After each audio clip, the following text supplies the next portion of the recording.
तर अमोल घाणे यांचा वाढदिवस झालाय आणि महाप्रसाद नाही भेटणार असं थोडी होणार आहे. मग आरके नावाच्या एका हॉटेलमध्ये आम्ही जेवण करण्यासाठी आलो होतो आणि ही कृपा फक्त अमोल सरांची. तर खाण्यामध्ये 340 व्हरायटी सांगितल्यानंतर पण आम्ही शेवटी व्हेज थाळीच मागवली. तर अमोल सर म्हणले तुम्ही जे मागवताल तेच मी पण खाईल आणि हे ऐकून आमचे डोळे अनावर म्हणजे आमचे अश्रू अनावर झाले. या गरिबांसोबत हे कुबेर आमच्यासोबत जेवते हेच आमचं खूप मोठं भाग्य. तर या गोष्टीसाठी आम्ही अमोलला धन्यवाद दिला आणि बाकीच्या गोष्टींकडे प्रारंभ केला. त्याच्यानंतर सगळे आले होते, सगळे जमा झाले, बसले वगैरे आणि सगळ्यांनी आपापल्या ऑर्डर दिल्या. आता पाणी म्हणजे हेच की जल हे जीवन आहे आणि आम्हाला हेच पाणी पिऊन आमचं उदरनिर्वाह करावा लागणार आहे. कारण अमोल सर म्हणले तुम्ही जे पिताल तेच आम्ही पिऊ. आणि फायनली ही आपली डिश आलेली आहे. तर मी मागवली होती पंजाबी थाळी.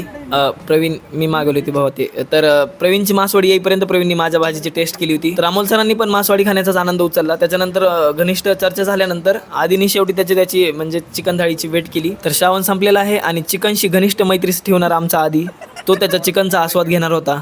तर पंजाबी थाळीमध्ये एक्स्ट्रा चपाती नसल्यामुळं मासवडीवाल्यांचीच थोडीशी मदत घेता घेता मी आता शेवटी भातावर आलो होतो. तर हा लांबका भात मला काय शोभला नाही, पण तोपर्यंत यांनी इंद्रायणी भाताचा आस्वाद घेतला होता. पण आपलं तोपर्यंत जेवण झालं होतं.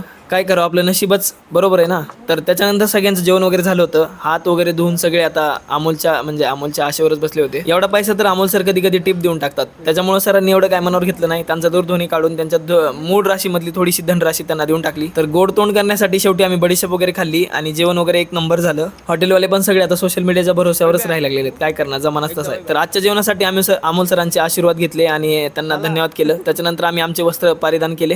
तर मराठीचा 14 बनवून झाल्यानंतर जेवण वगैरे मस्त झालं आणि हॉटेलचा ओव्हरव्ह्यू घेतला. आणि कधी तुम्हाला भेट वाटली द्या हॉटेल आरकेला, मस्त.